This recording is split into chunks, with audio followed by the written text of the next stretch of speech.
All right. Chris, thank you so much for coming out here. It's super exciting to have you. I've been following, or actually a bunch of us have been actually following your B2B Revenue Vitals podcast for a while and listening and inspiring actually a lot of what Warmly is doing in go-to-market land today. You've kind of done it all from engineering, product management, all the way to marketing, now we're helping marketing and go-to-market teams change kind of the way that marketing has been done. And now you're even going bigger picture, helping the CEOs, finance team, ops teams really think about how to run business and get to the bottom line of pipeline. Tell us if you want to, I know you had some topics in mind. So if you want to jump in. Yeah, what's up, everyone? Glad to be here. I couldn't make it on Tuesday because we had a little bit of a snowstorm, but good to be here and not be virtual. Like, I think in person is super cool. I'm going to set the table for 10 or 15 minutes about the big picture that I'm seeing, and then we'll do some questions, and then love the audience questions. And when we get to the audience questions, we can take it in whatever direction: career development, marketing, ops, like anything that you want to know. I don't want to feel anyone restricted on the question side.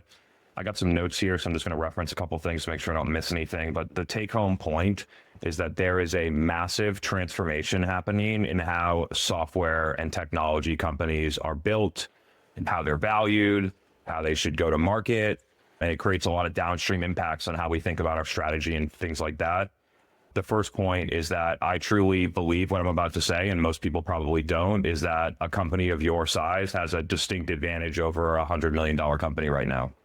Those companies have ingrained processes. It's difficult to change. A lot of their cap tables are underwater. So now, like, basically all the stock is like not worth anything. It makes it really difficult. And meanwhile, here we are, we're flexible. We don't have a lot of constraints. We can move more quickly. We can build differently. We can think about how we integrate AI in our product as a native functionality, not as a feature or a bell and a whistle like a $100 million company does. I think that just thinking about how that can work is a huge thing. The next point, and I see this in the big $100 million companies, and I've actually seen this for 5 years, and I tried to tell them about it and they didn't do anything about it, and now they're paying the price. Big companies do not help their customers operationalize the product in a way that makes them successful. Think about 6 Sense. Everybody buys it, nobody fucking can use it. It's not connected into Demandbase is the same way. I'm not just shitting on 6 Sense. They don't help their customers figure out how to connect it into Salesforce. The reporting is super low level. They don't help executives drive organizational change. Most BDRs don't even use the product, right? So their companies are paying $200,000 a year for this product, and they run $10,000 in display ads out of it and do some reporting. No wonder everybody is churning.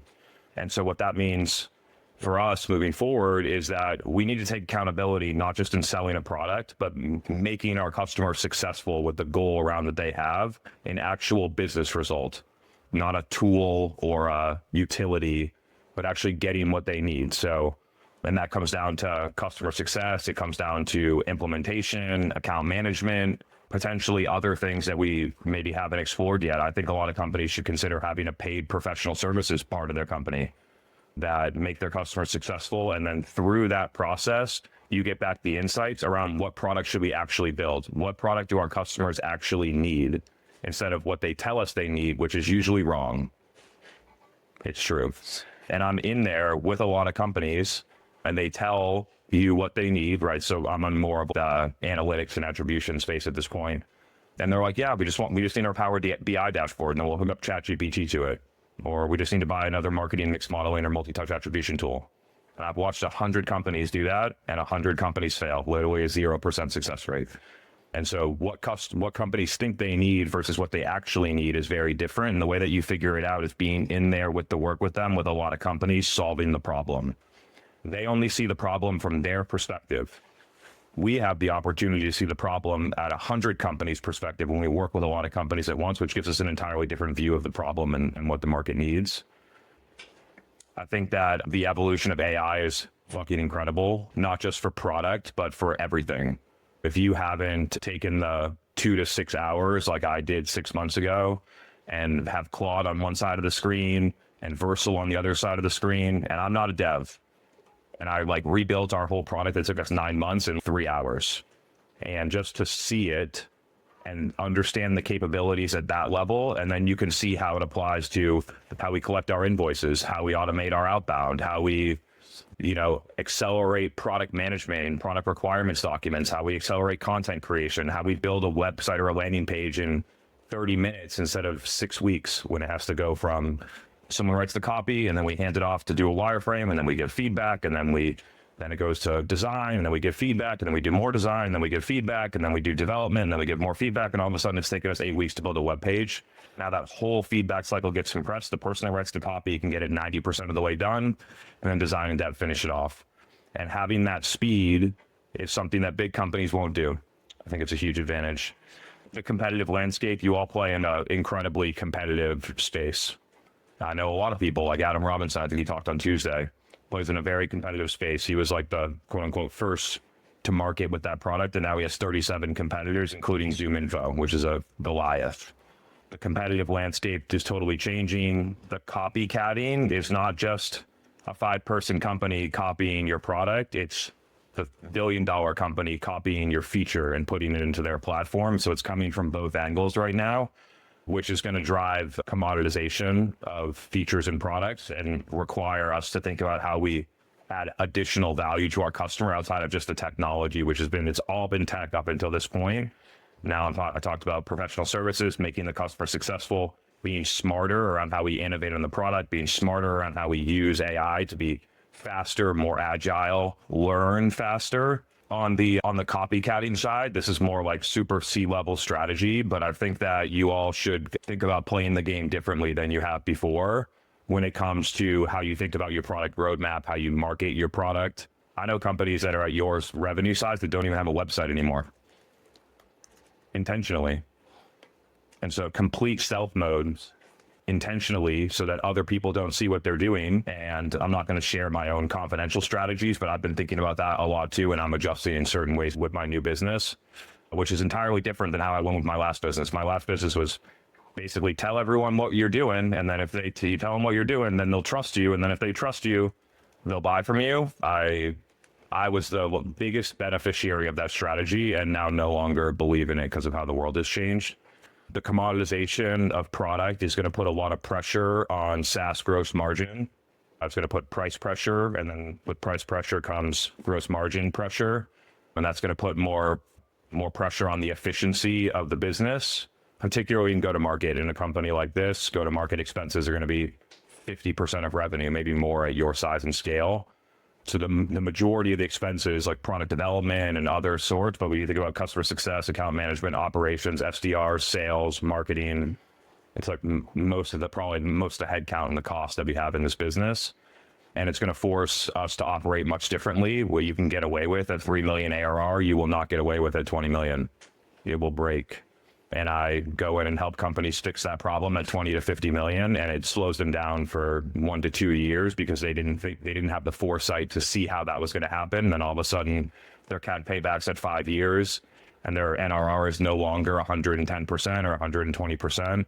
And basically, they're stuck. They're not growing anymore, potentially going backwards, burning money. And so I think it gives us an advantage to think about that now, so that we can be efficient, maintain a CAC payback period. Even if we grow a little slower, I think that in the long run, if you think about the long game, it's a much better strategy. Okay, last point, and then Karina, you can take over. As a last point, I believe the biggest issues in go-to-market today are twofold. Number one is that marketing is this big bucket of stuff that has competing objectives between long-term and short-term and tactical and strategic that make it very difficult to do the job. I think that smart companies will break marketing into two functions, and you have strategy, which includes product marketing, analyst relations, thought leadership, customer insights, competitive intelligence, sales enablement, that type of stuff. And then you'll have a different function called pipeline creation. And that side is math and science, a lot of what your product facilitates. So that would include traditionally demand gen, a combination of marketing ops and like SDR ops. I think those two functions should just come together and be the pipeline team. Advertising, content creation, some things like that.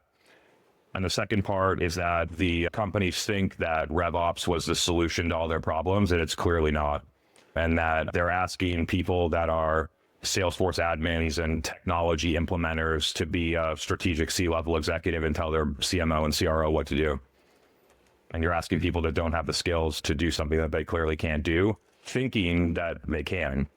And so a lot of companies are hoping that RevOps is going to solve their problem of a 4-year CAC payback. And RevOps, most of the people can't even read a P&L. How are they going to lower your CAC payback by 2 years?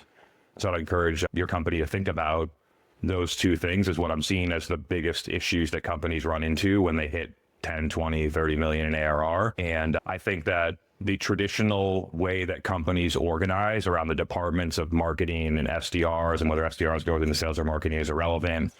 And then they force whether it's like it has to be RevOps centralized under finance or the CRO. And if we do that, then we can't have marketing operations.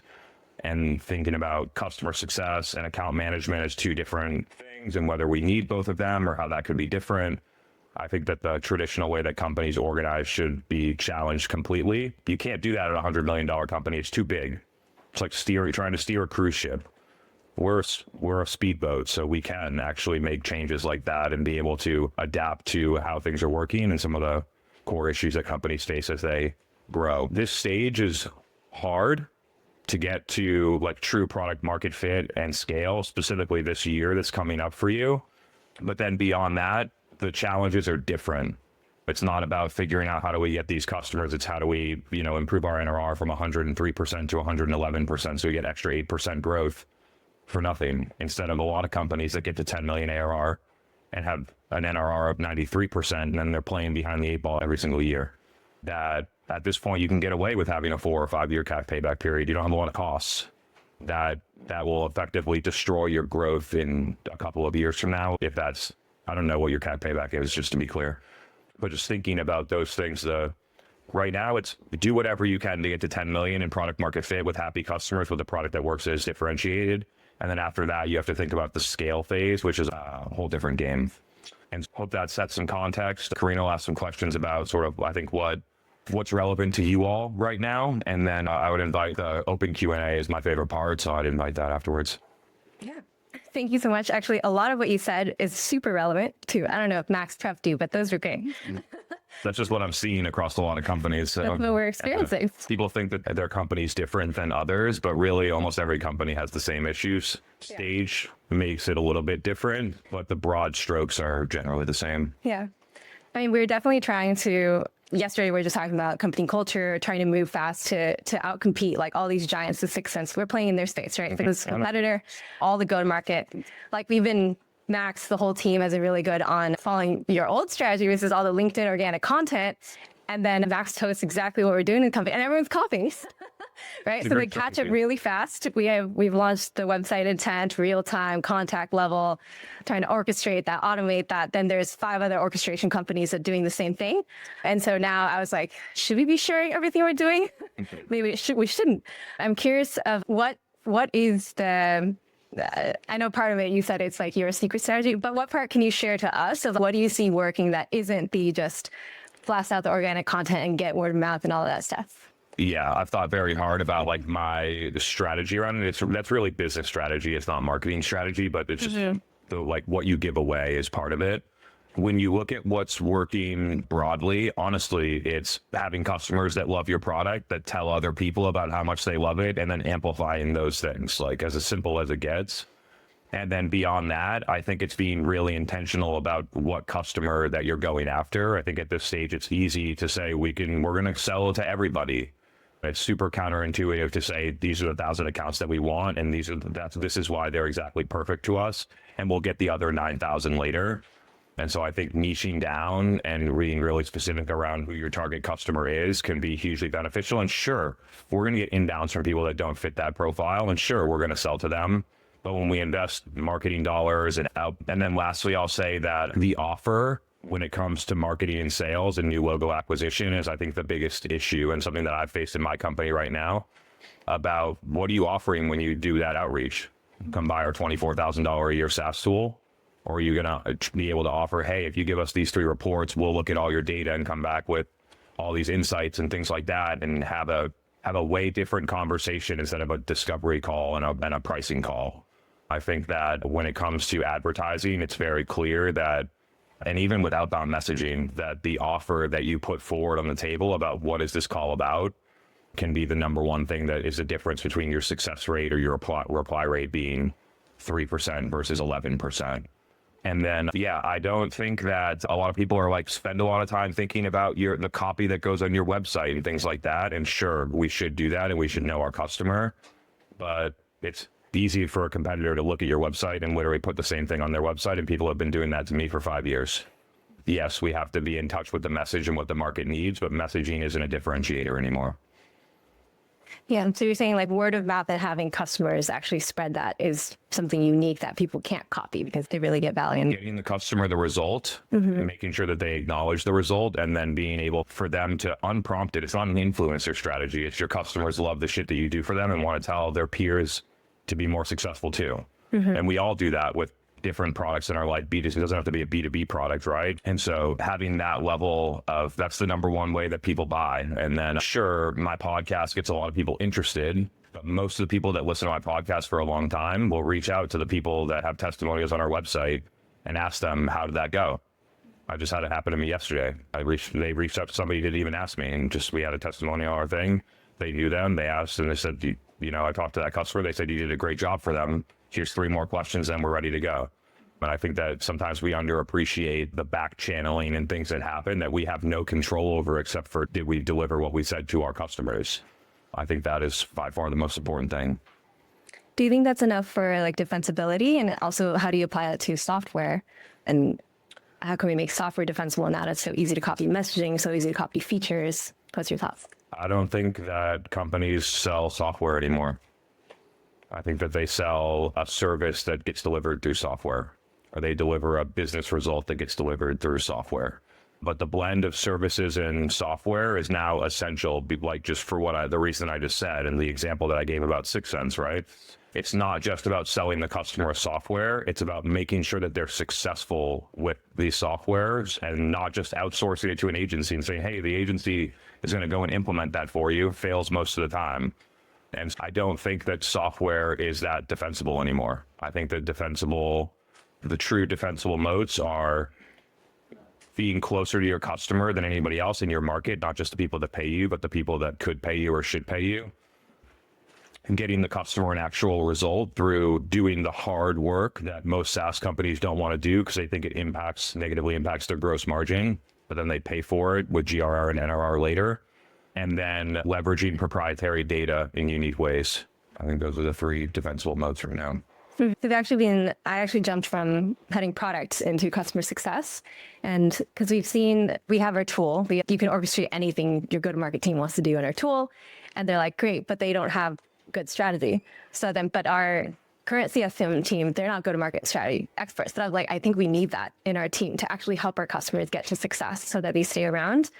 Our customers right now at my company, and we're like, small millions, a lot smaller than you in revenue. We charge $2,000 a month for our software, and then we charge $6,000 a month for our expert services that make you successful with the software, where we work with the executive team to implement it, educate their team, align people, and make it successful. I'm not recommending that pricing strategy or that breakdown of 25-75.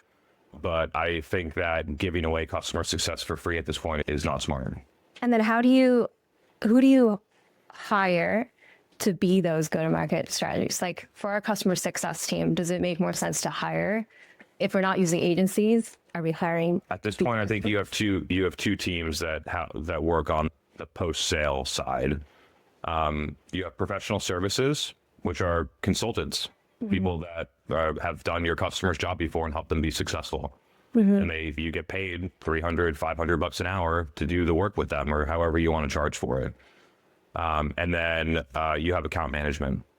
And account management is really a sales function of how do we get our customer to recognize that they get the result, how do we get them to renew, expand, multi-thread within the account, know the right people that we need and have them all be on our side, understand and anticipate problems or churn or things like that and address it. And maybe that's what you're doing. You just call it customer success. But when I see it, you have professional services that you get paid for. You have account manager that does sales, and then customer success is kind of in no man's land in the middle. But I think that maybe it could be a terminology thing, but I think we should just have those two. Do you guys have questions? I can go dive into, I know basically like warmly right now, we basically had focus on the sales side, a lot of helping the SDR manager, taking advantage of your website intent and creating a flywheel, pushing, taking those website visitors, doing more marketing and stuff like that. So it's a whole flywheel. We've now kind of shifted into what's actually defensible and actually will help us in the long run. So we've been thinking a lot about the entire revenue team from the marketer to sales to customer success and really helping them narrow in on their ICP and also figure out who to target at the right time and managing that entire CRM because there's not really a good CRM for the revenue team. It's kind of split on sales, marketing has their automation, but there's nothing really helping people to manage that through the entire flow and smartly take advantage of who to prioritize your time, your budget on marketing side. And I don't think our team is as knowledgeable on the marketing side or go-to-market besides the sales and the SDR team. That could be a helpful area that we dive into. Just what's the go-to-market strategy especially when you're working more on your Fine Lab side of what's the go-to-market strategy that you're seeing in the past couple of years, and then the pain points with that and how we're shifting people and how can our tool maybe help do that movement built into our tool. And then on the side, we also have professional services helping people move towards that new marketing movement or go-to-market movement.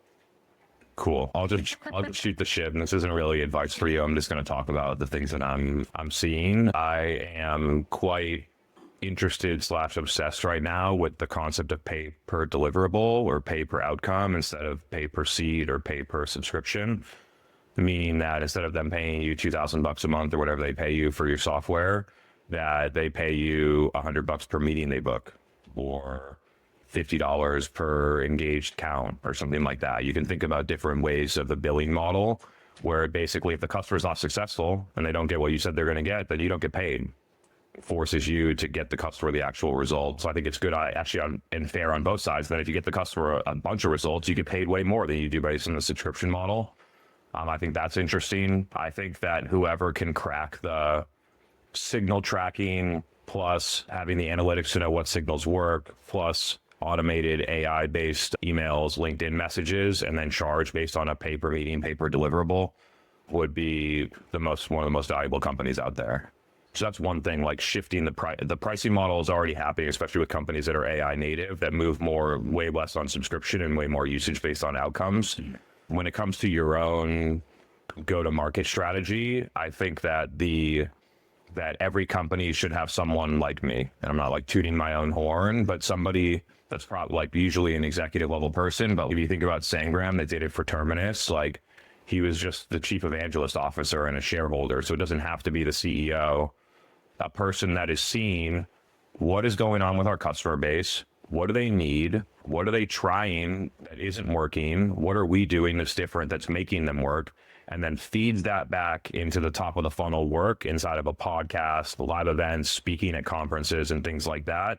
And then that can move into the sales enablement of the message in the sales process. So that's all set. But I think that the big insight is taking the main marketing stuff is taking the stuff that you're doing with your customers and then bringing it back to marketing, not the other way around.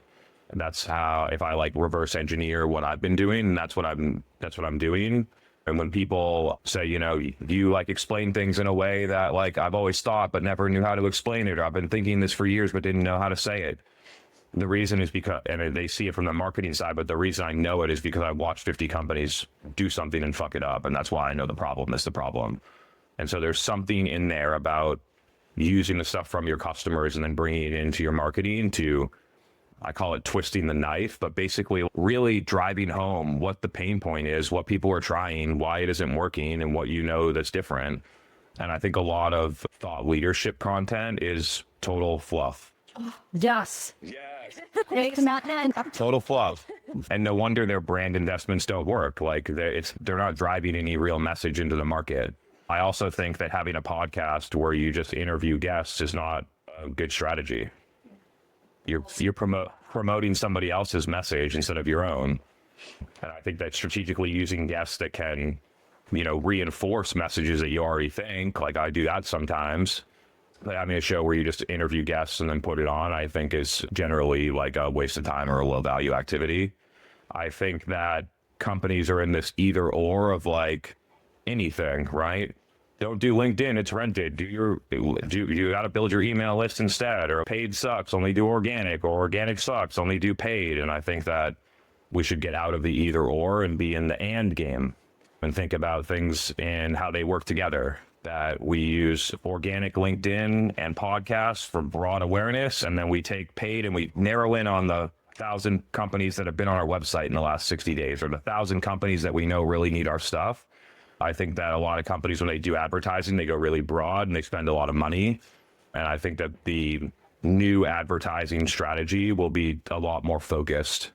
I also think that moving out of what I'll call like intent-based channels, think Capterra, Trustpilot, Google Search, things like that for advertising, and moving more into channels that I'll call like awareness channels, people that aren't like searching for what you do or looking for what you do right away, and going out and knowing these are the companies that really need our stuff. This is the message that really works. I'm going to go out and get them instead of waiting for them to figure out they need us in search and Google, but being more like spearfishing than throwing out a huge net.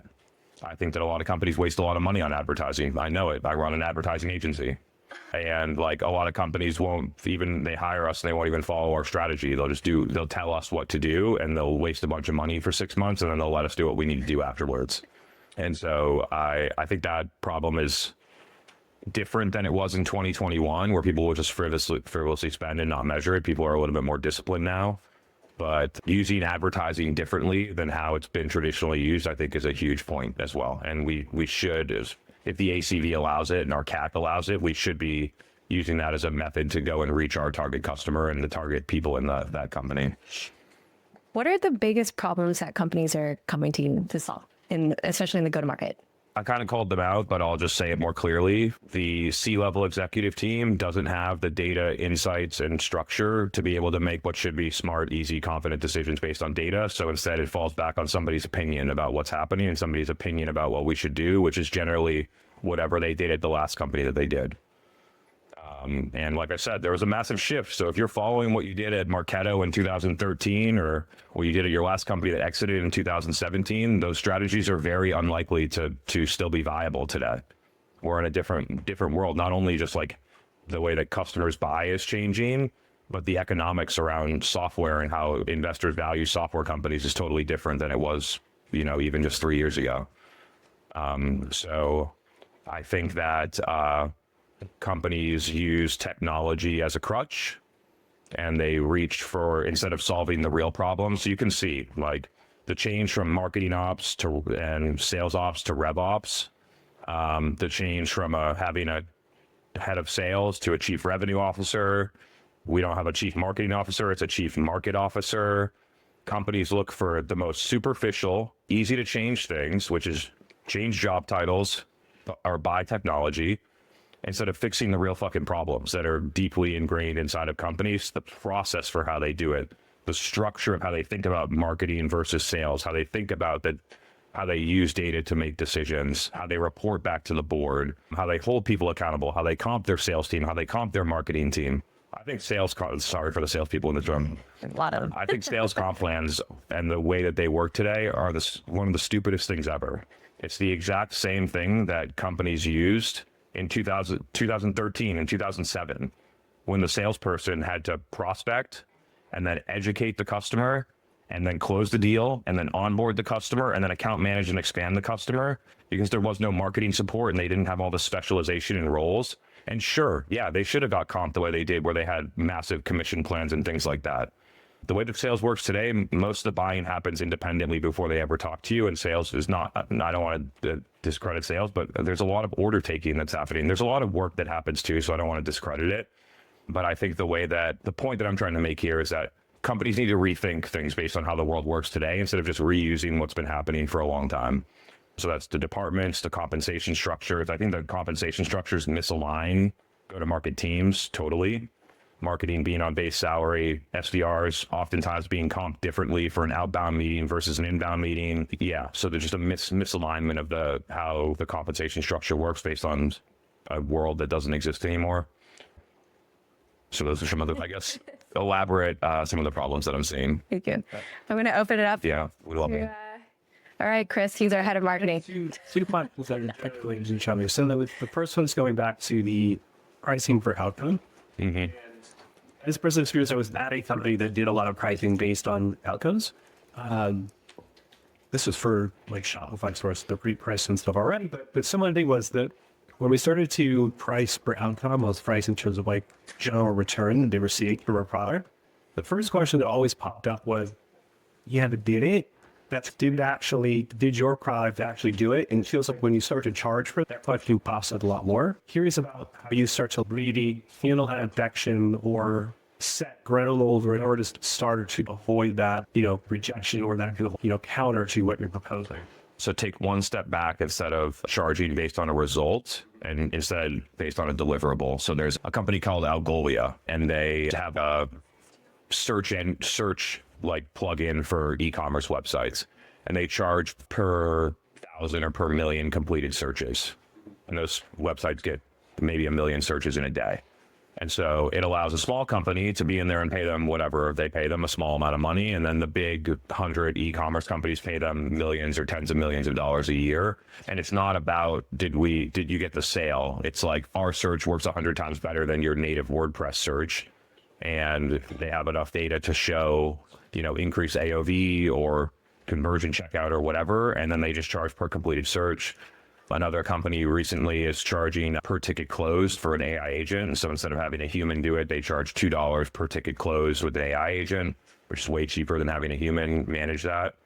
So you can charge based on deliverable instead of based on outcome, which it doesn't perfectly eliminate it, but it makes it a lot easier to justify what you're doing. So that would be my recommendation. I struggle with the result thing too in sales and marketing because a lot of things did it. You know what I mean? Like, have that person, for the search, for example that I gave, like, have that person get to your website. You know what I mean? Are you going to take credit for that whole $70 sale on Nike.com because they searched in your website? Probably had a Google ad, television commercials, branding, word of mouth, all these other things that were happening. And so specifically in sales and marketing, new logo acquisition, I think it's really hard to charge based on and take a percentage of revenue or something like that. So work one step backward. Companies are already used to paying SDRs per meeting or using an outsourced SDR firm to pay per meeting. And they'll pay in different tiers based on an SMB account versus a mid-market versus an enterprise or strategic. And so you can look for places where companies are already used to paying per deliverable and then just work to automate it, make it more efficient, or use software to do it instead of humans. Yeah. Yeah. That segues kind of perfectly into the second question. I love when that happens. Which relates back to kind of a little bit more about attribution. I feel pretty strongly that you'll ever 100% solve attribution because that would essentially be solving for why somebody made a decision at one point in time, which is probably impossible to do. So the question is, you gave an example earlier about marketing's job, for example, of marketing enabling or essentially amplifying word of mouth, and you having content be brand up top, let's say on LinkedIn, and then creating targeted ads on top of that, and LinkedIn advertising to target people who visit your site or engage with content. And so in that kind of example or other examples, what are your kind of thoughts now on how you sort of attribute that across the funnel? I think obviously multi-touch is probably also a bit of voodoo as well. So like, how do you kind of view like marketing investment versus marketing results? And is it more just let number go up? Yeah. Economics stay solid going, and that's basically what you worry about in the aggregate? Yeah, so I'll cover one thing and then let's talk about attribution unit economics. The reason that my podcast and LinkedIn content works so well is because I understand the problem deeper than anybody. So it's not that I'm like just amplifying what my customers are saying about what they like about us. It's that I'm in the work with my customers and I see the patterns across a lot of them. So I'm able to communicate and understand the problem in a different way. That's very different than how other people are marketing the problem and their solution for it. And then I'm able to understand and watch what companies are trying to fix it, and then see whether or not it works, collect the data, and then and then when I'm able to say that, people then say, that's different, that's interesting. I've tried those couple of things and those didn't work. Now I trust this person more. So at the top of the funnel, to me, I look at it more about having a differentiated perspective around the problem and being able to frame that really well, which comes through working with a lot of companies and being in there, which leads to why you have professional services and things like that as a strategic advancement. And then on the measurement side, I agree. I don't think there's ever a perfect solution. And I don't think that, this is the space that I kind of play in now across the whole go-to-market, but a lot of it, like the main problem is what the fuck is happening before the opportunity gets created. That's where people don't really understand. And so the core issues, and I posted about this I wrote a long note to one of my customers today about this exact problem because they're going through it.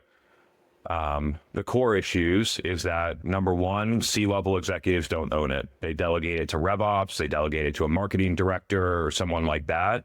This problem is a finance problem that negatively impacts go-to-market, but I believe it's a finance problem. We have enough data to know not necessarily at least what things are doing something, right? Multi-touch combined with single source or whatever, that type of stuff. Like the problem with that is that it looks like everything's working and we don't know which things are worth the dollars that we're spending on them versus not. That's the main conundrum that people have. So everyone tries to fix it by looking at the most tactical data first, which is campaigns, touch points, email reply rates for SDRs, things like signals, things like that. And they try to build it up. And as they build it up, the thing breaks eventually and there's no finance data. And then you get to the C-level team and the C-level team's like, what the fuck am I going to do with this? It looks like everything's working. Meanwhile, our CAC has been going up for 4 quarters. I don't know what to do. And so there's an issue with the way that it gets built bottoms up. There's an issue that C-level executives don't own the problem, even though it's the most painful, expensive problem in their entire company. And the last one is that people do not clearly define what the problem is. It's not a technology problem.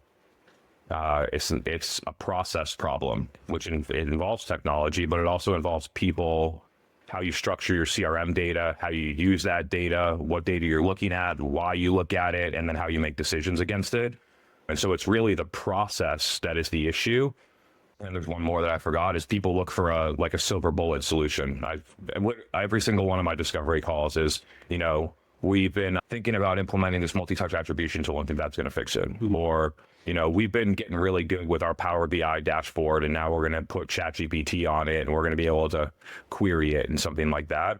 And the problem is that when you look at all the things that are spent on go-to-market, there's a lot of things and there's a lot of different reasons why you spend the money in different places. And so applying one way to measure all these things that have different reasons for why you're measuring them means that you have a model that just basically inflates the effectiveness of one thing, which is generally performance marketing or highly trackable things. And so what we're doing at my company is rethinking what is the reason that we're measuring all these investments. And then once you say, okay, like people in the little brand versus demand, I think those are not the right categories to put them in. But and I want to be conscious of how I can answer your question without giving away sort of our secret sauce. So I know this will go on my podcast. In marketing, there's probably 4 or 5 reasons that you would spend money on something, right? Like some of the investment goes to drive up NRR. Some companies will spend $2 million on a user conference that's just for their customers. And then you'd expect some type of benefit in terms of a combination of renewals and expansion revenue based on that investment. And then you have a lot of things that happen for other reasons, like we want customers to be aware of us, right? I don't believe in that theory, but like we need customers to be aware of us. Then what I call supply chain, which is like, how do we get highly qualified accounts that have the right signals directly to our prospecting team to get meetings, right? There's a very specific reason that money gets spent in that area. Yeah. Then you have prospecting, and then you have closing. And so thinking about all those different areas and then saying, what is the goal of this big amount of stuff? Let's just do supply chain because it's the most simple, right? Yeah. So inside of that, instead of saying inbound and outbound, we just say we have first and third party signals. And we're going to look at them all together. And I don't know why companies don't do this shit. Okay. So it doesn't matter whether they were in our marketing automation database and we, sent 4 emails to them, or they came from a warmly third party anonymous website traffic signal or something like that. So all of them get looked at together. And then you have the costs of the software and the data and the people that run the stuff and the agencies that do it, and then the advertising that has that objective, and you put all that stuff together. And then you say, how much did it cost? What's the blended cost of a signal? And then you can stack them top to bottom and say, which are the signals that drive the best results and the best ROI? And if you did that, you'd probably find, warmly and third-party data sources have a much higher efficiency than paying per lead on a LinkedIn ebook. Same purpose, way different method and objective. You stack them top to bottom. You say, here's all the shitty stuff that doesn't work, throw it out, put more on the top stuff. And then you basically have that same process in other areas. And then lastly is that there's a difference between measuring performance and tracking progress versus trying to look at the granular data to make it better. And I think people blend those two things together when they use attribution.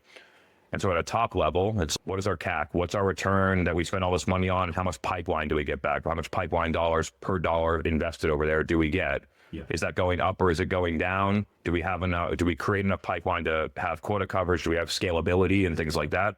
That's the North Star. That's what I'm saying about having a 2-slide marketing QBR deck to the board. It should be very clear. These are the numbers. This is what it was 3 quarters ago, 2 quarters ago, 1 quarter ago, now.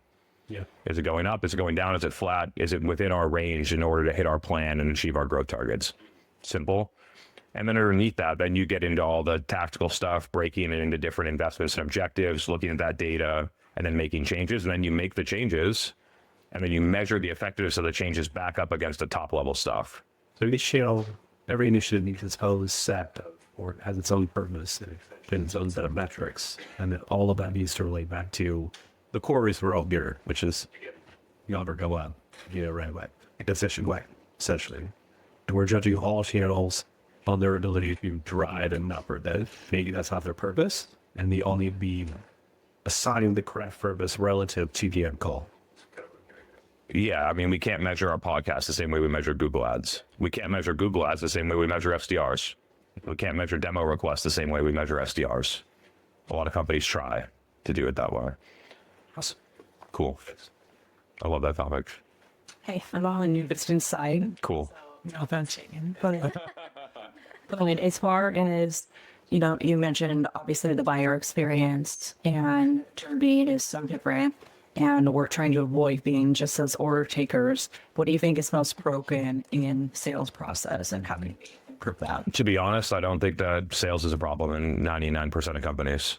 That if sales had the right amount of qualified accounts and buyers to achieve their pipeline targets, that a sales team can execute a process consistently and close the deals they need to do at a win rate that matches what their plan is. I think the companies can manage opportunity creation to closed won very simply. And the real reason is that they do not have an engine to get enough people interested to create enough pipeline. And why is that? Because they don't get appropriate ROI in all the investments that they use to create the pipeline.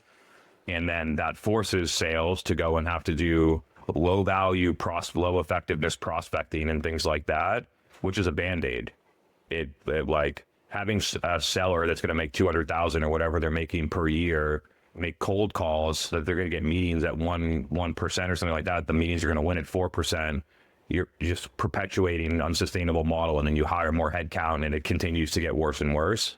And so I wish I could answer your question better, but I actually don't think it's a problem across a lot of companies that I work with. It's like their sales team does what it needs to do. The problem is they don't create enough pipeline, or they don't have the right goals based on historical economic performance. If you have a follow up or you want to dig a little deeper, I'm happy to. I guess, and from the seller yourself and as a buyer, what would you say? And you kind of gave an example earlier of, having a different process even from discovery. What do you think is a good buying experience? What separates, our company from another? I think that by the time someone is talking to you, they're predisposed to whether you're in third place or first place before they even meet you. So if you're in first place, don't fuck it up. And if you're in third place, you're at a severe disadvantage. And so it's about trying to figure out, how do I get to the people before they have decided on what that list is? And oftentimes signals are too late. And that's why I get to here are the 1,000 accounts that need us. We know this because, that's all the similarities of our current customers that have the highest LTV or give the most testimonials or whatever you decide to measure it on. It's usually not as simple as there are 100 to 500 employee companies that are in this vertical. Like there's different reasons that are harder to understand psychographically, how the organization is structured, something like that. And then we have those 1,000 accounts before they have quantified the problem, given budget for it, decided, and then we can be the people who educate them on that. I think the best way to do that is by using an offer that is free and provides a lot of value, like what a consulting firm or an agency would use to get their data and then create a business case around the data. Like, I think that is like professional selling today. Yeah. Be cool. Keegan, head of revenue. Hey, man. I actually agree with all of what's saying. Thank you, Simmons. Fun fact, how we built our pipeline is separate from inbound and outbound. So I can mention the velocity needs to be for each from watching one of your episodes. So I take a lot of what you're saying, apply it. Curious, two-parter here. Do you believe cold calling is dramatically dead? Do you believe it's still as useful if we have an SDR team? I'm not going to say that we have cold callers. Your perspective. Two, if you were to build out the revenue engine, the sales, the columns, what would that look like in your team? Cold calling's one-dimensional. So I just think about it as going out and getting a target customer through whatever vehicles that we can choose. So like cold calling, LinkedIn messaging, Instagram DMs, email, seeing someone at a local event that I happen to live in the city and there's an event that I go to on my own dime or whatever. So you have all these different ways that you can engage a customer that isn't coming to you. That's not dead, for sure. I think that the methods in which that they're used, and I think are different. And I think that there's a big element of setup that wasn't needed 5 years ago or 10 years ago that's needed now. People need to understand your company, know what you do, ideally understand the problem, have talked to people that have already used your product. I'll give you an example. In 2017, this is a long time ago, I could clearly see that our outbound SDR model wasn't working. And the reason it wasn't working is because we would book meetings and have success booking meetings, and our sales team would have to our field sales team would travel for half a week to go to this customer for one meeting, and we win those meetings at 2 or 3%. And it just doesn't scale. And then I started to do market research and we've surveyed 500 of our target, the person who signed the check, which was the director of respiratory therapy most often. They work inside of hospitals. And one of the questions that we asked them is, what steps in the buying process would you like to complete before you talk to a sales rep? And the answer was, I want to see the clinical data about how it works. I want to talk to a peer in another facility that uses the product. And so we changed our outbound, our advertising strategy started to be all about the clinical data. We started marketing, we call them key opinion leaders, people that do the studies and things like that, videos of them, or linking directly to the study in Facebook ads in 2000. And then on the outbound side, instead of saying, hey, do you want to have a meeting with our sales rep? It was, hey, this person at this other facility nearby you that you know uses the product and has been having success with it. Would you like to talk to them? And so understanding what steps your customer wants, because when our salesperson walks in and they haven't done those steps, they immediately are on the defensive and they don't trust you. And so figuring out so it's thinking outside the box around how can we do this differently? Because I think if you just keep repeating the old way, you're just going to get continuously diminishing returns. So that's one example of what you could do. On the comp plan side, admittedly, I haven't thought totally through it. I understand that it doesn't align with how the buyer buys anymore or the value that is created across the customer journey. Back in the day, sales owned 100% of the new logo journey. Maybe they saw your marketing at a trade show booth in 2011. The companies I worked for back then barely had a website, and so sales had to do everything, and it was mostly field sales. And so they owned 100%, and now if you look at the data, it's 22% of the journey that they own. And I think that requires us to sort of rethink how it works. It's hard though. We want to get the best talent in our sales team, right? And all the other people are doing it in a certain way. And so it doesn't mean we should pay sellers less. I think it means that we need to rethink based on the objectives that we're trying to accomplish, how the whole team is compensated and measured, the whole go-to-market or new logo team. And that could be, I guess I'll challenge the SDR model as well. I think, so I'll tell you what I've tried that didn't work. So I tried no variable commission plan for sellers, and it didn't work. And my thinking around it was, it's my responsibility as the CEO to set up our go-to-market where our sales team has enough pipeline to hit the target. And I think it usually leads to people just sitting and waiting for inbounds. Yeah, exactly. I think that the nature of how companies try to use department source attribution at one level, maybe not for the whole thing, but like, hey, marketing source that because it came through the website. SDR source that because we got it from a third party signal and we went outbound. Sales source that because they sent an email and got that meeting. I think that is fundamentally flawed because usually SDRs and sales, when they get a meeting, it requires lots of marketing activity for the person to positively respond and things like that. So I guess short answer is I don't have a perfect answer for you right now, but it's something that I've been thinking about a lot. So when I do, I'll report back. When I do these processes, it's easy, not easy. It's the first thing that I do is identify what's the problem, right? And it's usually we're operating in a way that about the world used to work, but now the world has changed and we haven't changed. So that's where I'm at in this area right now. And I'll keep trying to figure out what the right solution is. So I believe the company that'll succeed in our space is going to be the one that can learn the fastest and apply those learnings and adjust fastest. You seem to have mastered that. And I'd love, like, what is your advice to our team to become that kind of speedy learner? Like, how do you think about what are the right questions to ask? How do you choose what time, how do you choose what you focus your time on to keep learning really fast and becoming like the thought leader constantly? Yeah. So first off, I don't buy into the winner take all thinking. I think that I think about it in abundance that a lot of people can win. I also don't truly believe in the concept of competition. I believe that a lot of people try to do similar things as me, but because I understand the problem and look at it differently, that no one's really solving it the same way that I do, which breeds differentiation and things like that. And just from a mindset standpoint, it's way more fun to just be like, I just want to help my customers be successful and let the chips fall where they may and not have to worry about what the other fuckers are doing out there. It doesn't matter. And then how do you drive fast, like learning is I really care that my customer gets the outcome that I promised them. And I think that most people in whatever role and go to market are not taught how to be curious and listen to the customer instead of pushing the customer based on what you want them to think or hear. I think people get happy ears when they listen to customers and they more hear about what they want to hear or they ask leading questions to get the answer that they want to hear.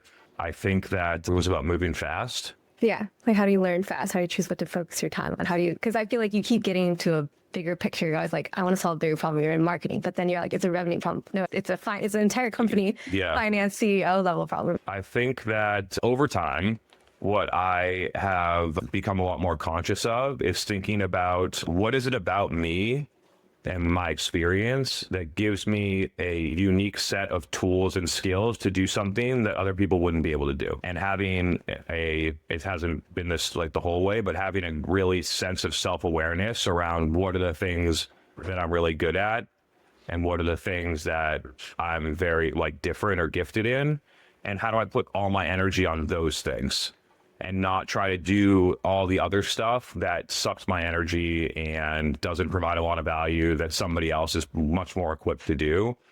I think that is actually the secret to speed and energy. When I'm doing things that aren't aligned with that, I'm tired. I want to take a nap at 3 p.m. I'm like, can't leave my team. And then when I am aligned with my purpose and skills, I can work for 15 hours a day and love it. And so I think that's an internal thing. And it's not like your Max doesn't have to change it or any one of the leaders. That's just you understanding that stuff and then leaning into it, because you can craft your job and accomplish your objectives in a million different ways. And that has been my key to, I think, curiosity, intense customer focus, the mindset of whatever I'm selling, I want to be the number one consultant for my target customer in the world. That's how I approach it. And then like really self-awareness and leaning into your strengths are things that have worked for me. That's awesome. Thank you so much, Chris. Cool. Thanks, y'all. I had a blast.